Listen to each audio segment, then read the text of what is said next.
Once upon a time, near a big forest, lived a woodcutter with his wife and 2 children. When does the fairy tale become a nightmare?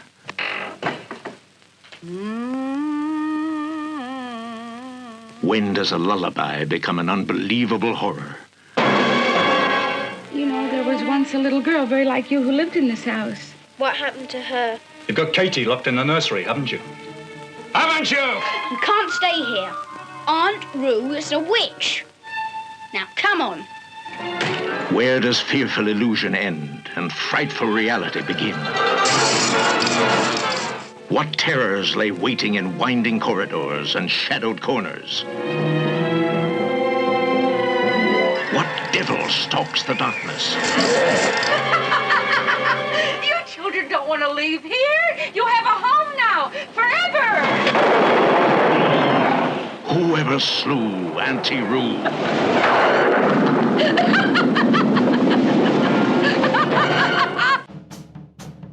We're not talking about actors. We mean a real monster. I brought her back. She'll live and I'll get her another body. They're going to kiss me, but don't let anyone see me like that. Please, doctor, help me.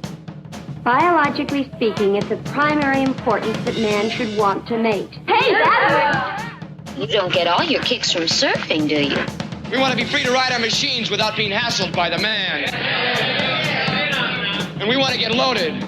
You think you're going to make a slave of the world? I'll see you in hell first. The American International Podcast. Are you ready? Hello there, my name is Jeff Markin. And I'm Cheryl Lightfoot. And this is the American International Podcast, where we try to answer some of the difficult questions, like today's question, whoever slew Auntie Roo?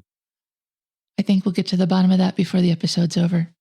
Whoever Slew Auntie Roo was released in 1972 and was directed by Curtis Harrington, written by Robert Blees and James Sangster, with additional dialogue by Gavin Lambert, based on the story by David D. Osborn, executive produced by Louis M. D. Heyward, and produced by James H. Nicholson and Samuel Z. Arkoff. Whoever Slew Auntie Roo stars Shelley Winters as Mrs. Rosie Auntie Roo Forrest, Mark Lester as Christopher Coombs, Chloe Franks as Katy Coombs, Ralph Richardson as Mr. Benton, Lionel Jeffries as Police Inspector Willoughby, Hugh Griffith as Mr. Harrison, the Pigman, Rosalie Crutchley as Miss Henley.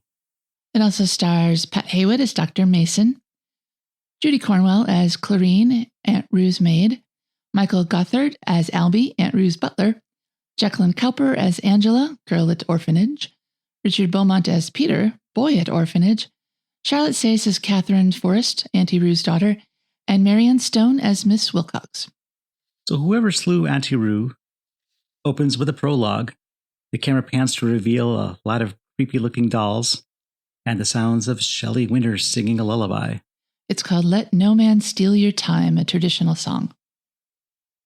She's singing to what seems to be her little girl, rocking in a cradle with a drape over the front of it.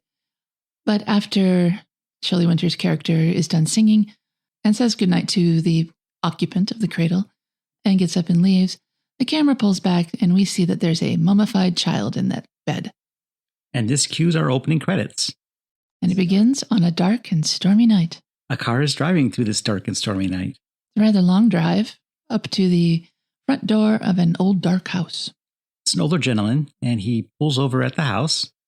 He tries to take a drink from his cane, but his cane is dry. It's a flask. It was a flask? Well, yeah, it's a flask, but it could have been attached to his cane. I don't know. I thought it was a cane. I saw it definitely had a flask because he dumped out a drop on his hand and then drank it off his hand. Okay, well then, his flask is dry. What a bummer. He's admitted by a red-coated butler who takes his coat. He seems to have been here before because he goes straight to the parlor. And this is Mr. Benton. He's here to see Mrs. Forrest. That's Shelley Winters' character. He goes into the parlor, and Mrs. Forrest is already in there waiting. And the butler, whose name is Albie, immediately brings Benton a brandy. And that's another reason we know that he has been there before. Benton's purpose is to hold a seance. And Benton asks Mrs. Forrest who they're going to contact this evening, and Roo says that she wants to speak with her daughter, Catherine. Roo says that the last time that she made contact with her daughter was during a storm. It was a month after she died in 1913, just before the war. The three of them, Albie, Mr. Benton, and Auntie Roo, take their seats around the table and hold hands. Mr. Benton says that sometimes spirits that are newly passed on have trouble focusing on those who have been left behind. But he feels confident that they can make contact tonight, and he intones, "Now with clasping hands and believing hearts, we ready ourselves and we call on the great beyond."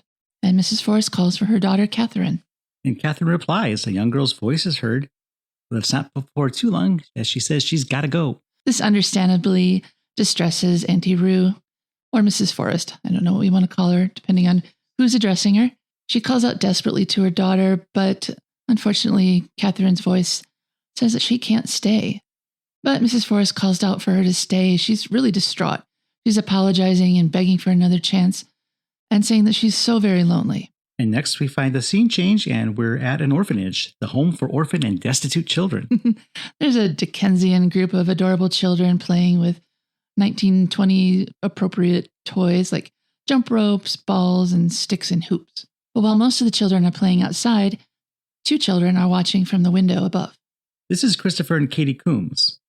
And Miss Henley, the sour-faced matron, comes up to them and reminds them that they were due at the dispensary at 9.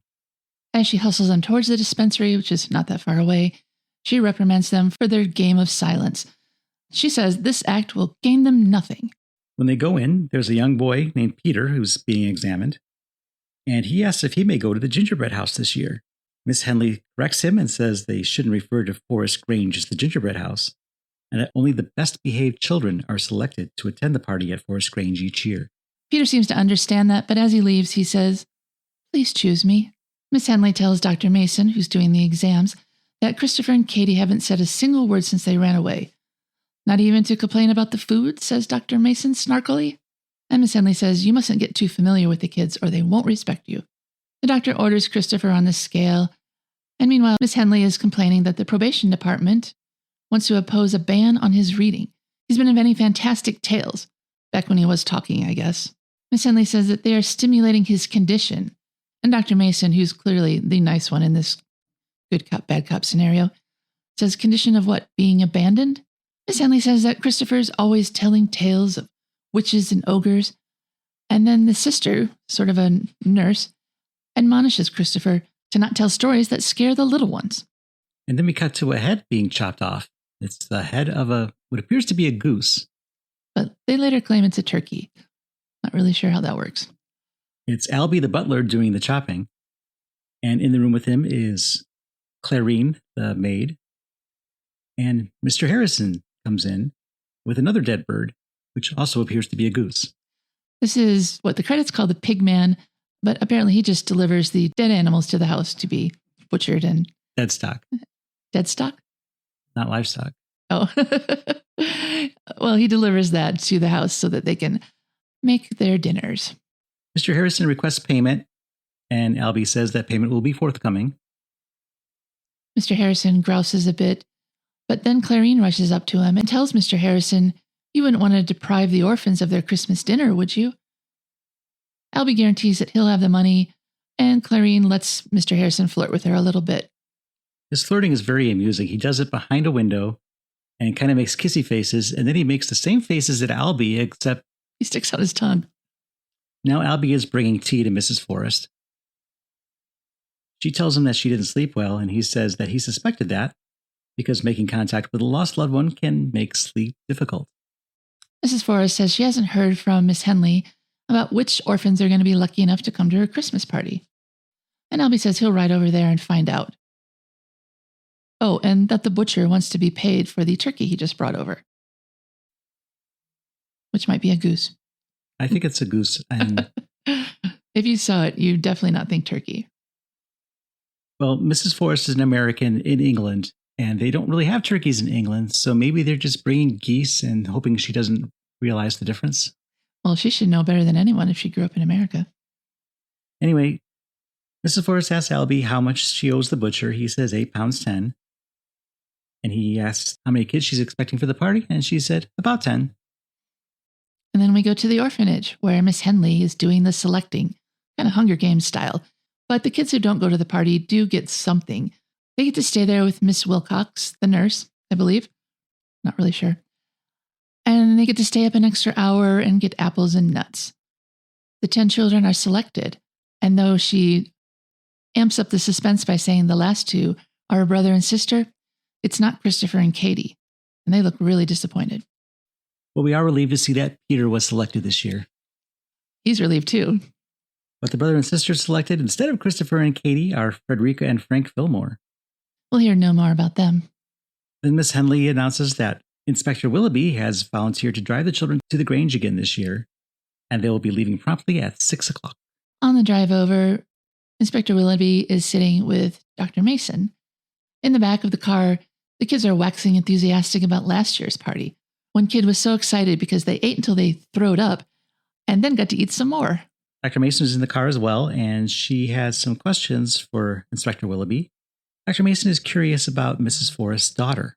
Willoughby doesn't seem to have much to say about that, but he does say that her husband had been the greatest magician he had ever seen. It's kind of odd that Inspector Willoughby knows nothing because he was the policeman on the case. They pull up to the strains of 12 Days of Christmas, and they've only made it to day 4 when they arrive. But supposedly it's a 3-mile drive. They must have finished it and started over. The orphans and their chaperones arrive at Forest Grange, Mrs. Forrest's home, and she welcomes them in through the front door. As everyone goes inside, the camera pulls back to reveal the trunk of the car opening up, and Christopher and Katy Coombs jump out. They stowed away, those rascals. I believe you call that the boot, Jeff. We're in England, remember? Christopher and Katy, who have decided to fight for their right to party, run around to the back of the house, rather than going in the front door. Back inside, Mrs. Forrest says there are treats for everyone in the drawing room, so all the kids rush into there. Dr. Mason remains behind with Inspector Willoughby and again inquires about Mrs. Forrest's daughter. And Willoughby confesses that they don't know the truth, but there was a little girl named Catherine who allegedly disappeared as if she were part of one of her father's magic acts. Back behind the house, Christopher and Katy have found some back stairs that lead down to the kitchen. Doesn't appear to be anybody there, so they sneak down quietly. There's delectable plates of food on the table. I'm sure they're looking forward to that. Albie the butler walks into the kitchen. He notices the children outside. He smiles, grabs a knife from the counter, throws open the door with a Merry Christmas to you, and then he grabs Christopher and threatens to cut his tongue out as Katy looks on with awe and wonder. It looks more like terror to me. Albie says, "Cat got your tongue?" He opens Christopher's mouth and says, "Looks like you've still got it, but it's no good. Let's cut it out." Katy looks on in stunned fear. So back in the drawing room, Mrs. Forrest is now offering gingerbread men, like they have in America, to all the children. They look pretty awful. They are completely covered in some sort of white icing that looks more like latex paint. Miss Henley says that Mrs. Forrest shouldn't spoil the children as she does, but Mrs. Forrest thinks it's important to preserve their wonderful years before the evil in the world crushes them. She asks Miss Henley to weigh in on that opinion, and Miss Henley cannot quite bring herself to agree to that sentiment. Then there's a hush. The entire party comes to a standstill, and we see what they're looking at. It's Albie bringing the 2 vagabond children in through the door. Albie says he found them outside. Miss Henley is appalled to see that the Coombs children are here. She says that they're the most incorrigible, Mrs. Forrest cuts her off, saying that all children are welcome at Forest Grange, and there's more than enough for everyone. So Mrs. Forrest, giving them some gingerbread men, asks the children their names. Christopher is silent for a moment, and just to lead you to believe that he's going to be as quiet here as he was in the orphanage. But then he introduces himself and his sister. Mrs. Forrest praises his manners and tells him that he and Katy need to catch up on their eating. Miss Henley goes back to Dr. Mason. The 2 of them are wondering how the Coombs children got there because it's over a 3-mile walk. Then Christopher, who has helped himself to a big platter of sweets, walks by Miss Henley.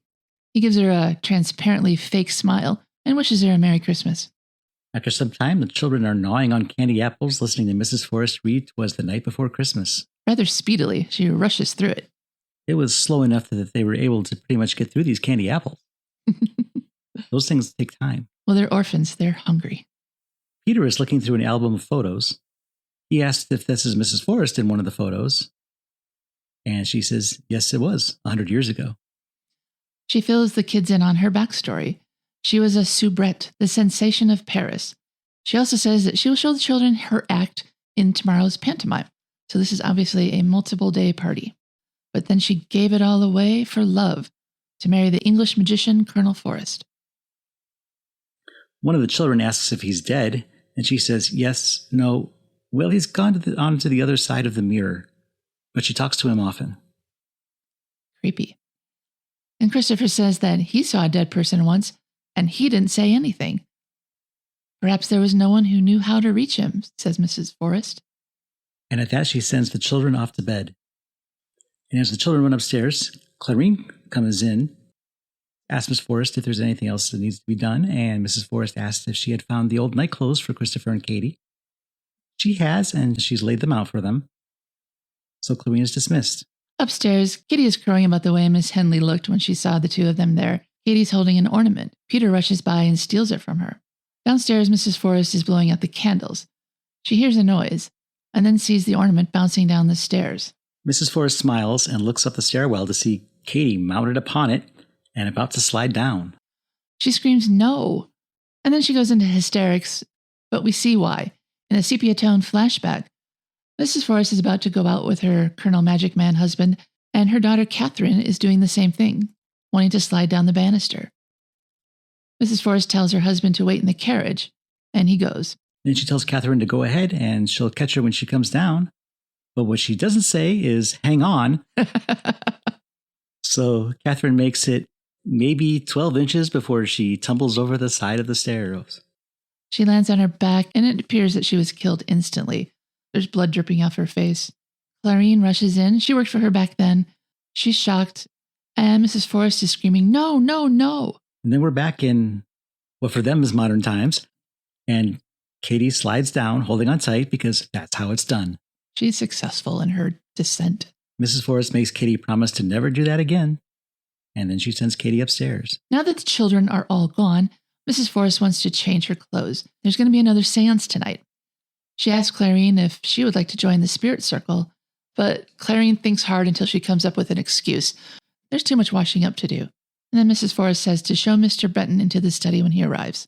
Upstairs, Christopher and Katy are getting ready for bed. Katy has found her voice again. She says, I wish you'd adopt us. Then no one could call us runaways anymore. We'd live in a big house and we'd call all the others runaways. Then Katy asks Christopher for a story, which he reluctantly provides. The story he tells is the story, of course, of Hansel and Gretel. Downstairs in the study, Mrs. Forrest, Albie, and Mr. Benton have gathered around the table for another seance. Benton starts calling for Catherine. Katy hears her name being called and gets out of bed. What a coincidence, they have the same name. Mr. Benton is not having success reaching Catherine, so he asks for something of hers to help amplify his call. Something imbued with her vibration. Yes. Mrs. Forrest provides Catherine's teddy bear, rather large one, and the teddy bear joins the seance.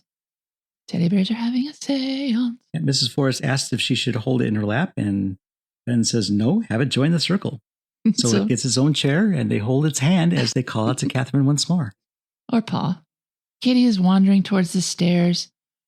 Christopher, now awake, follows her. We see his shadow coming up behind her. Then we realize it's him. Christopher hears a knocking noise. Then he hears the voice of Catherine, in quotes, asking about the other boys and girls in the house. Christopher's outside the door where the voice is coming from.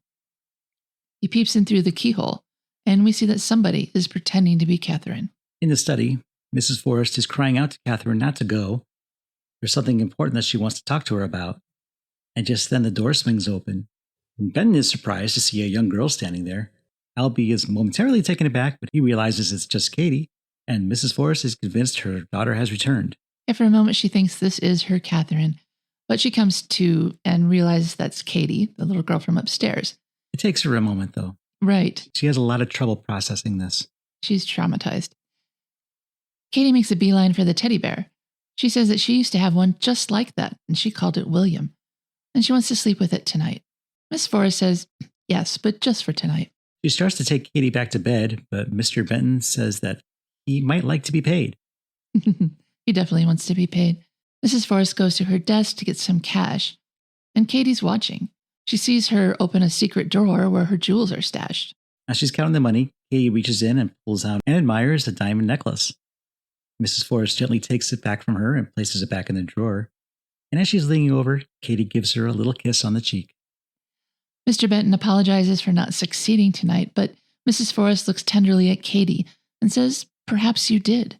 More than you know." She then takes Katy upstairs, leaving Albie and Benton behind. And Albie demands his share of the money from Mr. Benton. Why would the butler get money for a seance?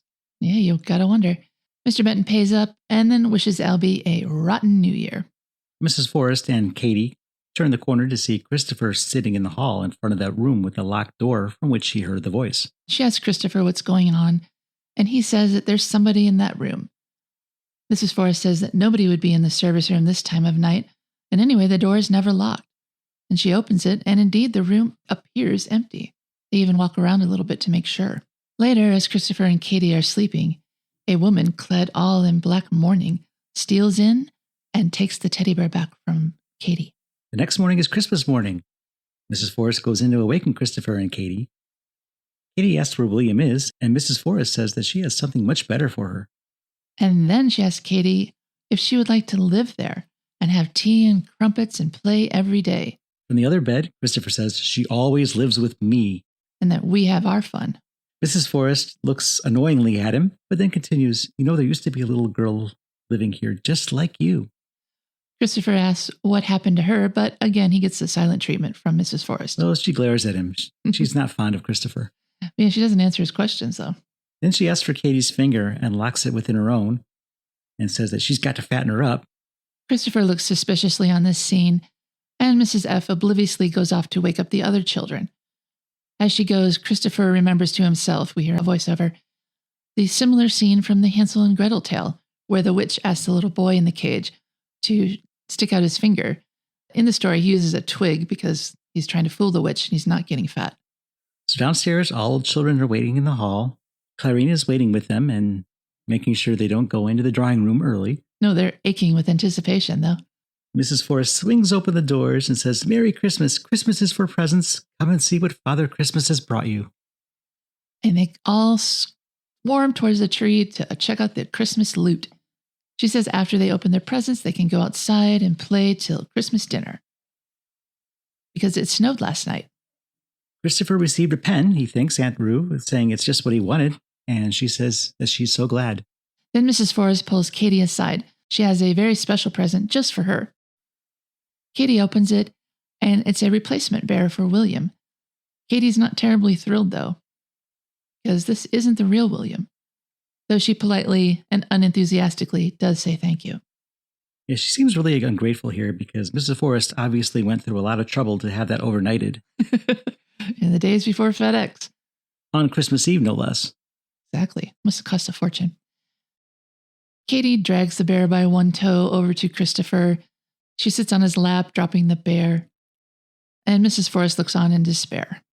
Here, Christopher gives Mrs. Forrest a look that could only be described as seriously gloating. So a little bit later, all the kids are playing outside.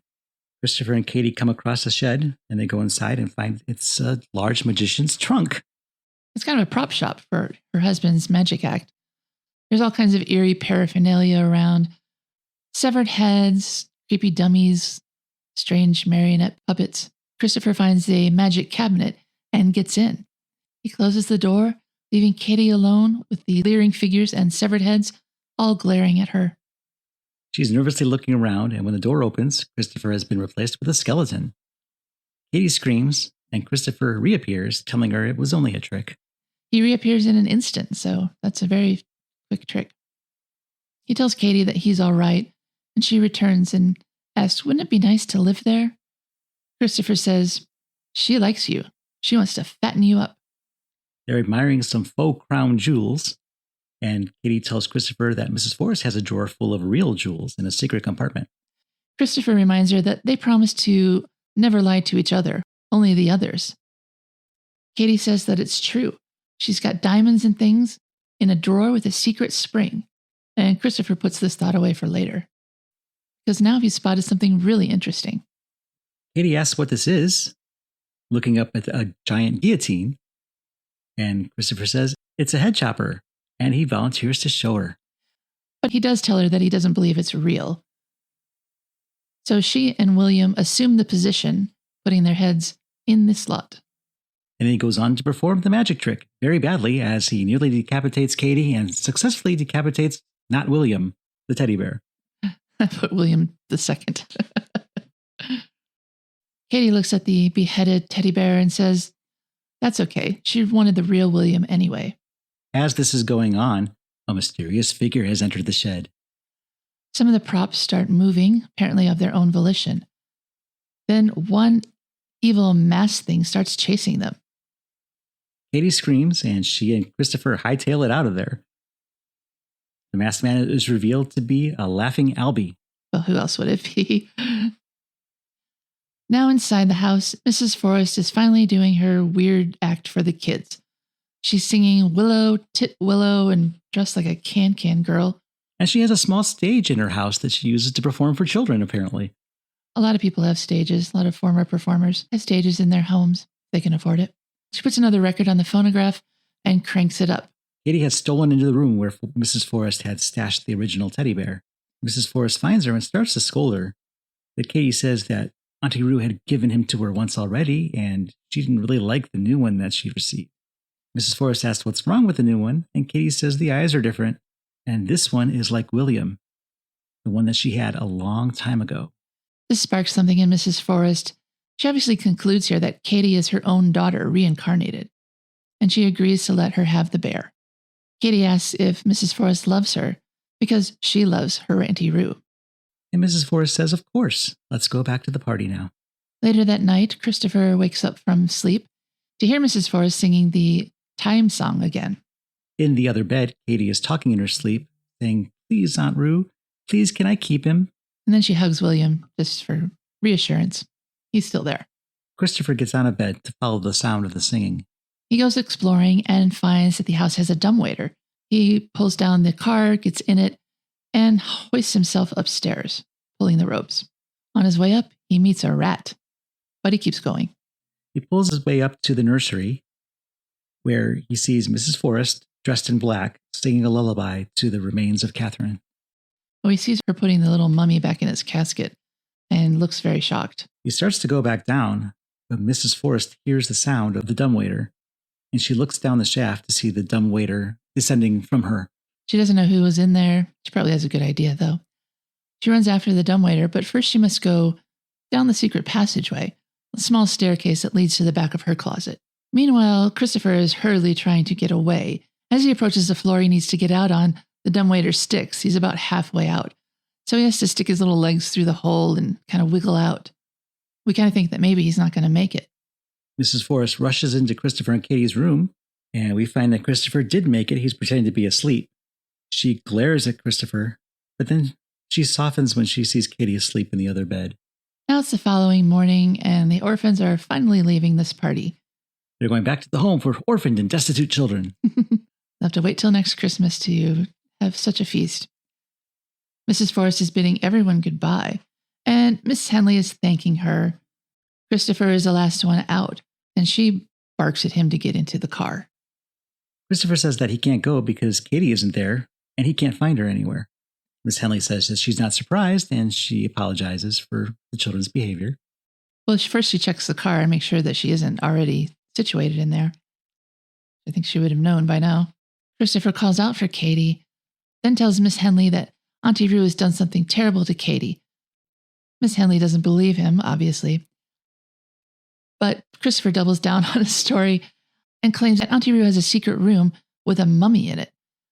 This makes Miss Henley explode with anger, and she promises to punish Christopher severely when they get back. Mrs. Forrest jumps in and tries to calm him down, assuring Christopher that Katy will turn up. But Christopher runs back inside, only to be waylaid by Albie, who drags him out by the ear, saying, I think he likes it. Christopher finally does get in the car, and Mrs. Forrest has sort of a moment with him where she tells him that she knows Katy is all right, and her look says that she's keeping her on purpose. And Christopher can't do anything about it. So as the children are driven away, Christopher is reflecting on the story he told Katy the first night at Forest Grange, that story of Hansel and Gretel, and how it might pertain to his current circumstance. Especially the fattening her up part.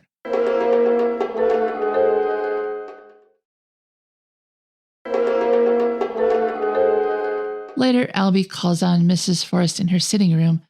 He says that it's time to settle his account. She says, "Sure, I'll get to that in a minute, but bring me my lunch first." He says, "Get it yourself, Rosie Miller." And she's appalled that he would call her by her professional name. Without permission. But there's no time for niceties. Albie wants £2,000. That's a ton of money. So he and Clarine can say goodbye to this place. If Miss Forrest does not pay up, he's going to tell the police that she's a kidnapper. He knows she's got Katy locked away in the nursery. So Mrs. Forrest does the only thing she can. She asks for her checkbook. But there's a bright side. Albie tells her that she should be able to get Benton for better rates now, since he will no longer have to split the take with Albie. Mrs. Forrest cries out she knows this isn't true. And Albie just says, "Think so?" And says next time you won't have Clarine calling down the dumbwaiter shaft. Then it's ominous music time. There's a discordant note. It's a sting. Then we get a ominous music sting, and we see the outside of the house. That's just a transition, I guess. So back at the home for orphaned and destitute children, Christopher is sneaking out. He gets a bicycle and starts his ride to Forest Grange. All 3 miles of it. Must be exhausted when he gets there. He hides his bicycle in the bushes next to the door and enters the home via an open window. He finds himself in the sitting room. This is the room where they had been holding the seances. And he's able to find the drawer with the secret catch and gathers up the jewels, the treasure that his sister had told him about. There's a lot of gemstones, probably costume, unluckily for Christopher. He pockets it and then goes up the stairs and rather noisily searches for Katy. Not finding her on the second floor, he takes the dumbwaiter up to the nursery. The room appears empty, but there is the sound of a little girl giggling. Is it a ghost? He asks Katy, "Is that you?" And it is. She's hiding inside the dollhouse, peeking out at him. It's a big dollhouse that looks exactly like Auntie Roo's Forest Grange. She was up there playing alone. Why is she hanging out inside a dollhouse by herself? I don't know. Kids are weird, and this one is weirder than most. Katy has had a great day. She's thrilled because she had turkey for tea, and then ice cream, and a gingerbread man with butterscotch. And she got to have William, and then she and Aunt Roo played hide and seek and hunt the slipper, whatever that is. Christopher is a little befuddled by all of this. He keeps asking her, has she been kidnapped? And he tries to tell her that Aunt Roo is a witch. But Katy says, "I don't care." And she really doesn't. Christopher says that she has to come back with him, or Miss Henley will send her to reform school, and then she'll never be adopted. But Katy says that Aunt Roo has already adopted her. Christopher says, "No, she stole you. She only gave you William to trick you. She's going to drug you and take you away again." Yeah, he's reasserting that she's a witch. And eventually Katy's starting to come around to his point of view. "Then she's bad?" she asks. Christopher reiterates that she's a witch and tells her to come on. She grabs William, but for the 3 of them, there's not enough room in the dumbwaiter, so they take the stairs down to the back of Auntie Roo's closet. They have to sneak past a sleeping Auntie Roo and out her door. As they close the door behind them, we see that the bed where she had been sleeping is now empty. Yeah, how'd she do that? The children run downstairs and open the front door. Over the cat. Only to find Mrs. Forrest there waiting for them. "You children don't want to leave here," she says, and she gathers them back inside. She's wearing a black cape and cackling like a witch. She very much looks the part that Christopher has cast her in. And she says that you have a home here forever. Later on, Inspector Willoughby stops by because he needs to search the house. They're still looking for the missing Katy. And actually, there's now 2 missing children because Christopher has been reported missing as well. They think he ran away. Mrs. Forrest is playing innocent here. She says that she's already checked the house, but okay, he can look too. And she leads him to the kitchen. It's not too long before Mrs. Forrest is playing that she's annoyed with this invasion of privacy. They're up in her room and he's looking in the closet. And she says this is the thanks she gets for trying to help orphans have a Christmas. And she accuses him of being there without a warrant, and he confesses that to be true. He apologizes for disturbing her and leaves her in tears, which quickly shifts to psychotic laughter. So they're no longer allowed to search the house, but there's nothing stopping the police from searching the grounds. And obviously Mrs. Forrest doesn't object. She knows where the kids are. A couple of bobbies come out of the shed. They don't say anything about finding a decapitated teddy bear, and now they'll have to dredge the pond. They do so and find nothing. This is all happening at the same time, though. There's 2 officers with dogs. They can't find a scent. There are 2 officers dredging the pond, finding nothing. In the nursery, Christopher is stashing the stolen jewels into William the teddy bear. Apparently he's got a secret compartment just for that type of thing. Christopher tells Katy that he plans to sell those jewels for the money they'll need if they don't get adopted. And he finishes just as Mrs. Forrest comes in with lunch. She says that she has to fatten them both up. Katy is okay with this. She's hungry. But Christopher demands to know why they are locked up in there. Mrs. Forrest says it's just for a few days till the heat comes off her. Then she forces a Brussels sprout into Christopher's gullet, and brandishing a knife says that it is necessary to remove temptation. She goes to the dumbwaiter and says, I'm sure you've noticed this. And you're an observant little boy. And cuts the rope, and the dumbwaiter falls. So he'll not be able to escape that way. But he does want to escape. He grabs Katy's hands and they try to run. Katy wasn't expecting it, though, and she falls to the floor, which slows down Christopher's momentum. They try to get to the stairway outside the nursery door, but Miss Forrest steps in front of it, blocking them. She wails, "Don't abandon me. Everyone always abandons me." Maybe it's you, lady. And then she grabs Christopher by the ear and takes him into the hall, leaving Katy alone in the nursery. Locked in, I'm sure. She drags him down the stairs. She tells him that he better not try anything. Remember, I've got her, she says. There's a knock at the door, and it's enough of a distraction for Christopher to get away. He runs to the front door and opens it, and Mr. Benton is standing there. He begs Mr. Benton to call the police. He says she's a witch and she's going to fatten us up and eat us. Mrs. Forrest hustles down the stairs, telling Christopher to be quiet as she shuts the door. Mr. Benton's giving her a look like, is this true? Then she snarls at Mr. Benton, telling him that he's not welcome here. Albie told her everything. He tries to explain, but she's not having it. Christopher begs Mr. Benton to help, but he pays no attention. Mrs. Forrest tells Mr. Benton that she no longer wants to do business with him. Albie told her the truth about him. Which truth, he asks. And then by telling him that she doesn't want him to have the 2 bottles of Napoleon brandy that she has wrapped and sitting by the door, she somehow tricks him into taking them anyways. I don't think it was too hard to convince him. She smiles a little oddly as he takes the bottles, which are probably poison for all we know. As he leaves, Christopher yells out that she has Katy locked in the nursery, and Benton looks down at the boy and then at Mrs. Forrest and says that he fears the young man is extremely confused. Nobody's going to help this kid. Mrs. Forrest drags Chris off to the kitchen and starts sharpening knives and talking about making a succulent something. Whatever it is, it needs a big fire to cook it. So she throws a cup of Periton into this grate on the stove and lights it. She says it's going to require a lot of fire, and she's going to be making the stuffing. So Christopher's convinced he's going to be dinner. After giving Christopher all of 2 seconds to clean off Katy's tray, she takes the key to Katy's room from where it was sitting next to the tray and hangs it up on the wall. Christopher sees that and notes which key of the hanging keys is the one to Katy's room. She then asks Christopher if he's finished with Katy's tray. He says almost, and I guess that's good enough because she sends him out for more wood. He comes back in with 1 basket full of wood, only to see her rather evilly eating an apple at him, sort of witch-like. She sends him out for another basket of wood because 1 isn't enough. Christopher takes the basket outside, leaves it, and runs around to the front door and rings the bell. When Mrs. Forrest goes to answer it, he runs back to the wood pile, fills the basket, and goes back in, grabs the key. Just barely. And before he gets caught, he's putting wood onto the fire.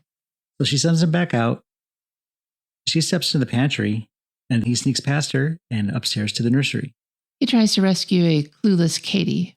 She's riding a hobby horse, and he comes in yelling, "Come quick, she's making stuffing for us." It sounds like dinner's ready. I think he means she's making stuffing of us.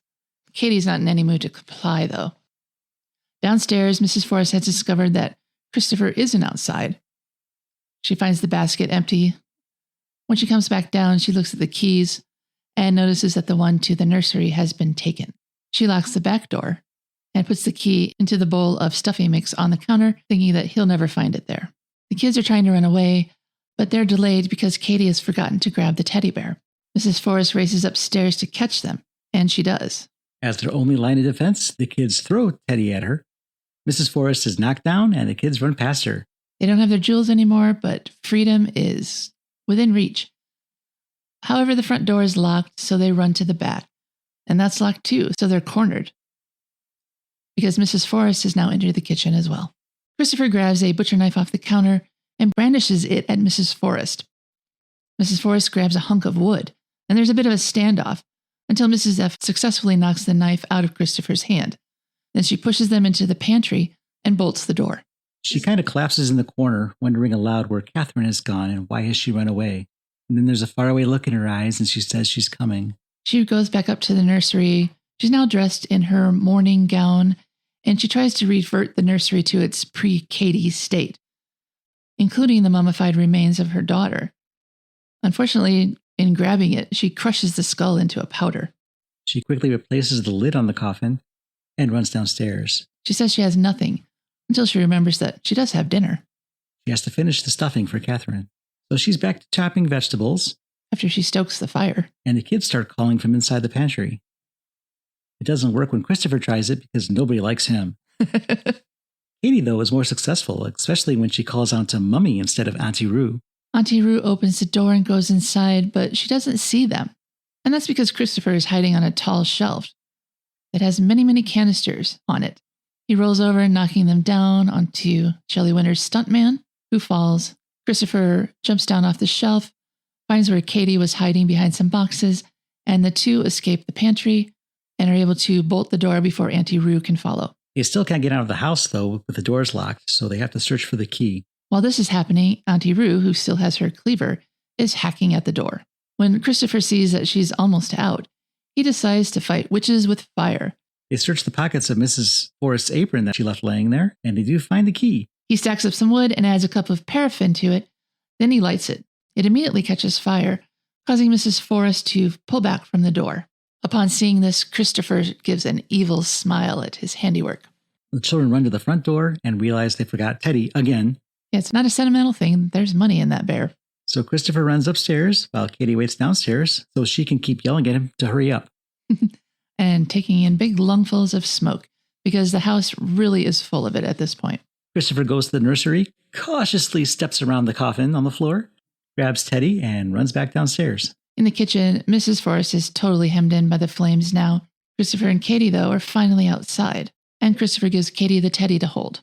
They exit the house and find Mr. Harrison has arrived with the pig Mrs. Forrest had ordered. Yeah, that's in the boot of his truck. Mr. Harrison sees the flames and decides to go into action, trying to get inside the house. Katy looks at the pig and says, "I thought she was going to eat us." Christopher says that she was, later. Mr. Harrison is in a state of total panic. He warns the children to stay clear while he goes for help. Chris and Katy look on with no emotion as this is happening. Mr. Harrison rushes off to get the fire brigade, leaving the kids behind. And Christopher says, "Bloody great fire." The fire continues to burn. It burns the recipe book. Turn to the page which has recipes for graving, stuffing, and forcemeats, etc. And it burns up. The fire is put out. Dr. Mason and Inspector Willoughby are there. Christopher says that they tried to help her, but they couldn't get down there. And Katy asserts it was too hot. Dr. Mason and Inspector Willoughby, of course, believe them. They're comforting the children. They bundle them up to send them back to the orphanage. And then Christopher's inner monologue returns to the Hansel and Gretel tale. It says that they knew that the witch would never harm anyone again. And with the witch's treasure, Hansel and Gretel would never go hungry again. And so they lived happily ever after.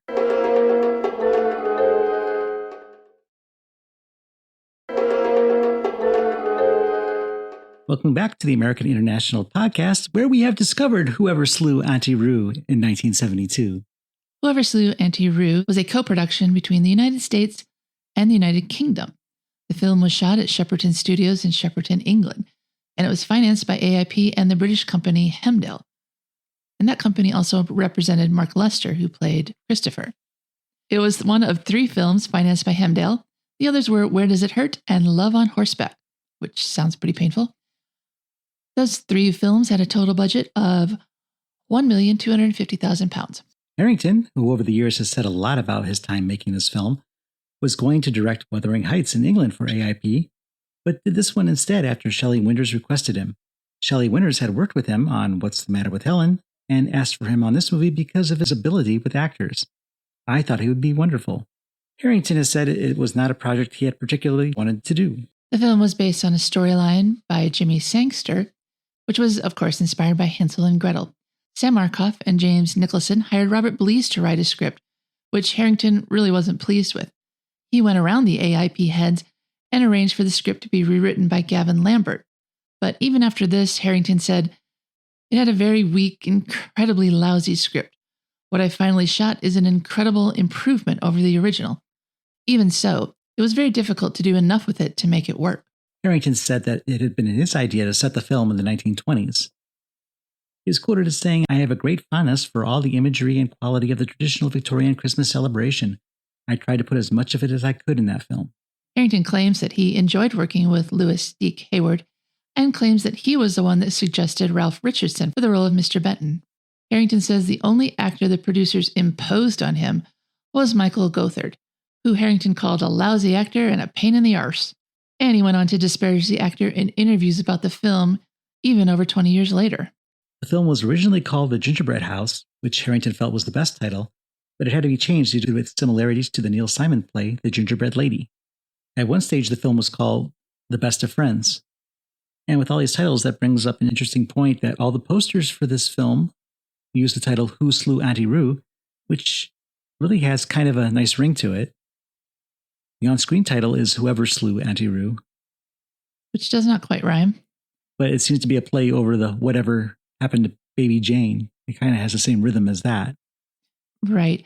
All the domestic promotional materials use the title Who Slew Auntie Roo, despite what it says on the title of the film. So I guess you can call it whatever you want. By what's available to us, we can't determine if there were any on-screen prints that said Who Slew Auntie Roo that played in the U.S. Be interesting to find out, though. Maybe we will one day. Filming for the movie was going to commence on November 30th in 1970, but then was pushed back to well after Christmas, April of 1971. But most of the filming did take place at Shepperton Studios. Apparently had access to fake snow.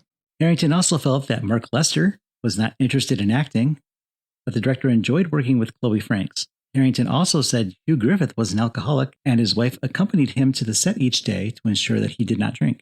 Harrington was quite the gossip. Well, here's Sam Arkoff, also gossiping about Shelley Winters in his autobiography. He called her something to work with, saying that in every movie they did with her in it, Winters tried to rewrite portions of the script, not just her dialogue, but the lines of the other actors. Arkoff said, "As much as possible, we try to keep those creative efforts to a minimum." And Winters also complained when AIP cheaped out on her wardrobe, despite Arkoff telling her that they did not have the budget to spend extravagantly on her costumes. Whoever Slew Auntie Roo was released by AIP in the U.S. in late 1971, opening regionally in several cities in Ohio and Pennsylvania on December 22nd, 1971. Though it is considered a 1972 release. Some of the taglines for the movie include, "She's taking a stab at motherhood."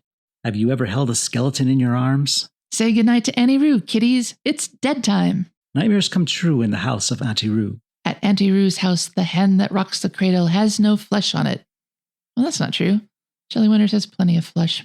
Box Office Magazine suggested theater owners line up a row of teddy bears in the lobby, wired to repeat the phrase "Katy loves Mama" and "Naughty Auntie Roo," not feeling that this would be off-putting to their potential audience. They also suggested borrowing a crib from a furniture store and a skeleton hand from a med school supply store, because those are easy to get your hands on. And they suggested that they set up a hand that rocks the cradle display. I guess that goes with that tagline. The hand that rocks the cradle has no flesh on it, even though it has nothing to do with the movie. After its uneventful theatrical run, Who Slew Auntie Roo got a coveted CBS network television airing. The general critical reception for Whoever Slew Auntie Roo was not good. Variety said the script is overly contrived, but carries a certain element of interest that may see it through selected bookings. The Milwaukee Bugle-American questioned the film itself, saying, "Who Slew Auntie Roo is another film about which the only pertinent question is, why? There's no apparent reason why a responsible filmmaker would waste talent and resources on such a mediocre venture." Disparaging the film's half-hearted measures to thrill persons who enjoy the macabre, unfortunately, the film is sufficiently restrained in horror to get by the censors, but quite capable to give pointless nightmares to the children that attend. The New York Times said the film opens up the full scope of Shelley Winters' acting talent, which is insufficient reason for making a movie. Ouch. But the news wasn't all bad, because Box Office gave a positive review, saying, "With this suspense thriller, director Curtis Harrington captures the entertainment elements necessary for a good commercial film suitable for the entire family without giving up his reputation as a film idealist. The review also gave props to Arkoff and Nicholson, along with D. Heyward, for savoring the essence of a British thriller, and had praise for cinematographer Desmond Dickinson, art director George Provis, and editor Tristram Coombs. Shelley Winters weighed in on the movie, saying, if they had a bigger budget and released it differently, things would have been a lot different for him and me, referring to Curtis Harrington, saying that AIP didn't release it like an A picture, and they should have. We had a great deal of fun rehearsing. Ralph Richardson was great in it, but they released it like a spooky, spooky picture, and they shouldn't have. Curtis Harrington called it just a rather thin little fable. He said he found Shelley Winters' mad behavior vastly amusing, and he felt he had achieved the pathos of the situation at the end, and that whatever flaws it had, it turned out astonishingly well, considering that it was a terrible uphill struggle for him all the way. Don't pat yourself on the back too hard, Curtis. This movie is considered a psycho-biddy or hagsploitation film, one where B-movie directors gave meaty roles to, so they say, past their prime actresses that Hollywood had no place for. These films are a subgenre of horror and include titles like What's the Matter with Helen, which we've already mentioned, Whatever Happened to Baby Jane, which we already mentioned, and Hush Hush Sweet Charlotte. I think it fits pretty handily in there. The film's cast includes 2 Academy Award winners, Shelley Winters and Hugh Griffith, and 1 Academy Award nominee, Sir Ralph Richardson. Shelley Winters and Hugh Griffith both won their Academy Awards in the same year, Winters as Best Supporting Actress for The Diary of Anne Frank in 1959, and Griffith as Best Supporting Actor for Ben-Hur. I forgot she was in The Diary of Anne Frank. Well, obviously, we've seen some of these actors in other AIP movies, or we will one day. Shelley Winters, who played Auntie Roo, had appeared in Wild in the Streets in 1968. We did that episode. She was also in Bloody Mama in 1970 and Tentacles in 1977. Lionel Jeffries, our Inspector Willoughby, had previously appeared in Those Fantastic Flying Fools in 1967. Hugh Griffith, the Pigman, was in Cry of the Banshee in 1970, Wuthering Heights, also 1970, The Abominable Dr. Phibes in 1971, and Dr. Phibes Rises again in 1972, though he played 2 different characters in those 2 movies. Rosalie Crutchley, who played Miss Henley, had appeared in Wuthering Heights in 1970 and Blood from the Mummy's Tomb in 1971. Judy Cornwell, who played Clarine, was in Those Fantastic Flying Fools in 1967, The Wild Racers in 1968, and she also appeared with Rosalie Crutchley and Hugh Griffith in Wuthering Heights in 1970. Michael Gothard had appeared in Scream and Scream Again in 1970, and Marianne Stone, who played the mysterious Miss Wilcox, appeared in Carry On Doctor in 1967, which was released domestically by AIP in 1972. We still don't know who she was. So, Cheryl, now that we've figured out whoever slew Auntie Roo, what is your conclusion? Using our AIP scale, where A is awesome, I is intermediate, and P is pathetic. One of my favorite storytelling devices is modern takes on classic fairy tales, such as we see here. Usually I just read them, but this movie is doing the same thing. Now, some modern takes on these tales censor all the violence inherent in the story, like the Walt Disney version of original bloody tales like Cinderella, Snow White, and Sleeping Beauty, etc. And Curtis Harrington does this in Whoever Slew Auntie Roo, though I shouldn't have to mention this because the movie stops every time Christopher is reminded of the Hansel and Gretel story that he recently read to his sister. The Hansel and Gretel tale is one that kind of retained its bloodthirsty ending through the years, though. In the end, the witch gets burned up in her own oven. What I think Harrington does right here is leaving some ambiguity. We see Auntie Roo through every character's POV. To Albie, she's an overbearing idiot that he takes advantage of. To Mr. Benton, she's also a gullible mart. But to Katy, she's a substitute mother. And to the orphanage staff and its inhabitants, she's a kindly and wealthy old woman who gives them a Christmas every year. It's only Christopher who sees that she's a witch, probably colored by the tales that he reads, because when we see her through our viewpoint, the audience sees her as a deeply sad, most likely disturbed woman, but not anyone with a supernatural power. But since it's Christopher who's been so wronged by her, Auntie Roo is threatening to take away his sister, his only family. It's really his POV that matters, and Christopher does genuinely believe she's a witch. So his actions, while wrong, seem understandable. But it's also a good touch that Christopher, and to some degree Katy, aren't innocent children, perhaps due to their circumstances, who knows. But Christopher is most definitely a budding sociopath. And looking at the title, it's not a whodunit because by the end of the film, only Katy, Christopher, and we, the audience, know who slew Auntie Roo. So instead, it's the title pointing us to the true villain of the movie. And I thought that was pretty clever. I did enjoy the directing and the children's acting, and I thought the rest of the cast did a great job too. But of course, this is a Shelley Winters film, and she always dominates the scenes she's in. I don't think she really does subtle, at least not in any movie I've seen her in. She always plays characters who seem to be on the brink of a breakdown, and this movie's no exception. I think she's a bit much. She kind of gets on my nerves, but she seems a little more restrained here than she usually does. When we saw her in Wild in the Street, she was very much over the top, playing a really bad mother. Here, she's more of a loving mother frustrated at having no child to love. And while that makes her do things that are definitely cuckoo, like crooning to her mummified daughter, she's not evil, though. She's just grief-stricken. She needs the kind of mental health intervention that one could never have in 1920. But on the other hand, the film does give us a few hints that there might be something supernatural at play. We see her do things that seem to be impossible. When the children were escaping, she vanished from her bed, only to reappear outside in time to catch the children from escaping. She had like 2 seconds to do that. It's just not possible. This movie isn't a true horror, and despite its seasonal setting, it's not really a Christmas movie, but it's as close as we're going to come with AIP. It is stuffed, though, with enough sinister elements like numerous creepy dolls and puppets adorning every surface, a mother's obsession with her dead child's skeleton, and most notably, Christopher's fake psycho smile. Mark Lester does a great job with his role. I don't think it was necessary for the film to be gory or violent, to still be classified as a horror. The film was scary in that 1970s way, where the unwholesome atmosphere, in this case a house full of eerie tchotchkes, bad memories, and a literal skeleton, give the audience a sense of creeping malaise that's effective in its own way in generating dread and horror. And I really like that. I want to give this movie an A. What do you think, Jeff? Well, what struck me about Whoever Slew Auntie Roo is that this is one of the very few AIP films to prominently feature children. There might be kids at the dinner table making snarky comments to their older sister who's going out on a date on some of the older AIP films. We saw some children in brief scenes in The Hand, but kids just usually aren't featured. Movies that did feature kids, they were a little older. Mark Lester is probably a young 13 around this time. And we would see movies like Lola, which featured the 16-year-old love interest of Charles Bronson. The little girl who lives down the lane with a 15-year-old Jodie Foster, and she was never really a kid. Young Blood was 15. And the only other ones that come to mind, you could argue that The Amityville Horror had kids in it, and it was a family, but nobody remembers the kids. It's George and Kathy Lutz. Mm-hmm. And there's Here Comes the Tigers, AIP's ripoff of the Bad News Bears.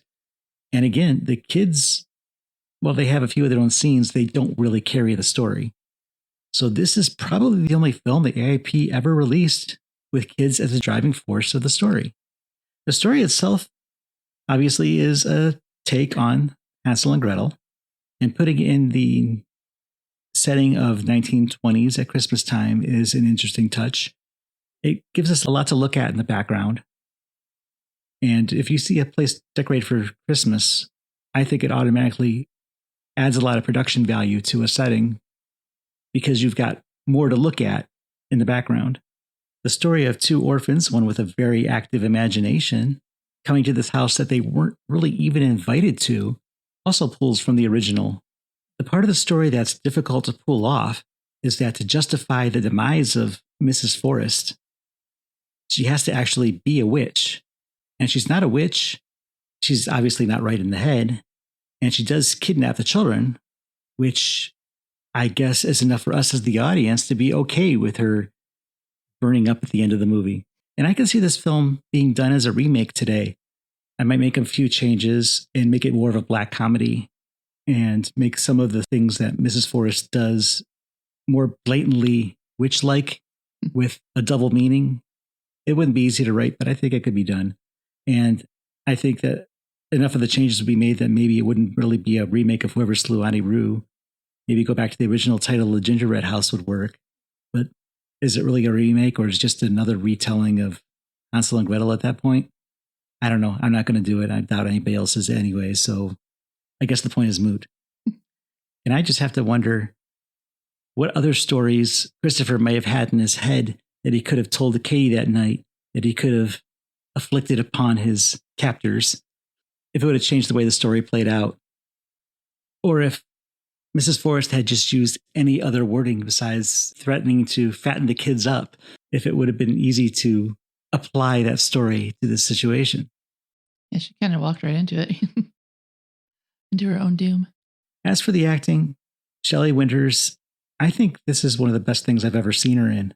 As a kid, I first saw her in Pete's Dragon, and later on I would have known her from the Poseidon Adventure, where she just wails a lot. And of course, we talked about Wild in the Streets in a previous episode of the podcast. But in this, I think there are times where she's actually likable. When she opens those doors and says, Father Christmas is here, she's smiling with her eyes, and it's so big. And it was a really impressive performance. She seemed to just exude that joy that people seem to feel at Christmas time. Mark Lester as Christopher Coombs, he seems to me like he's kind of just walking through the part. He doesn't have a lot of emotion, but maybe his character is not supposed to. He's not necessarily all right in the head. We don't know. We just know at the very least, he has a very active imagination that gets away from him. But the lines that he does spout out all seem kind of monotone.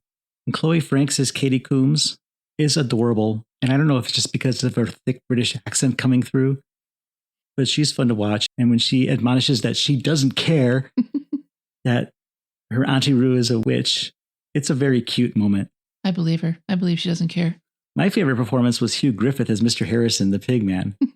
He didn't have much to do. He delivered the bird at the beginning and made kissy faces at Clarine the maid and showed up at the end to make sure the children didn't venture back into the fire. So all in all, I think that there's room for improvement on this film. But that's for another film for another time. And we're talking about this one that was made in 1972. And for its time and what we got here, I'm going to give this one an A as well. Hey, we agree. I agree that the movie could take some improvement, but I don't know. For some reason, I like it better than its own director liked it.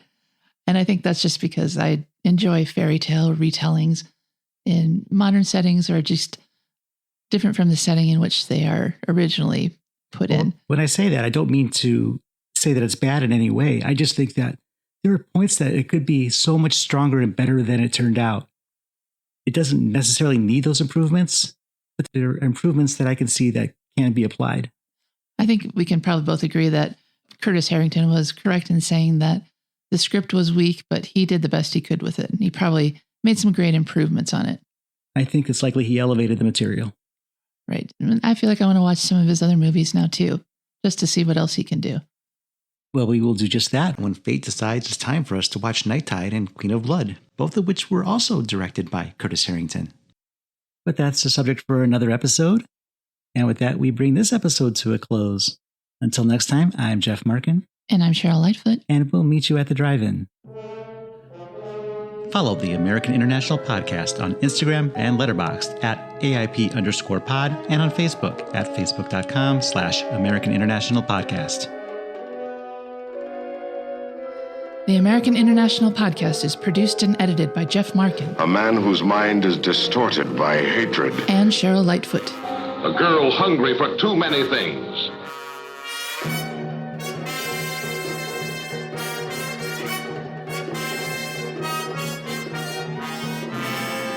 The American International Podcast is part of the Pop Culture Entertainment Network.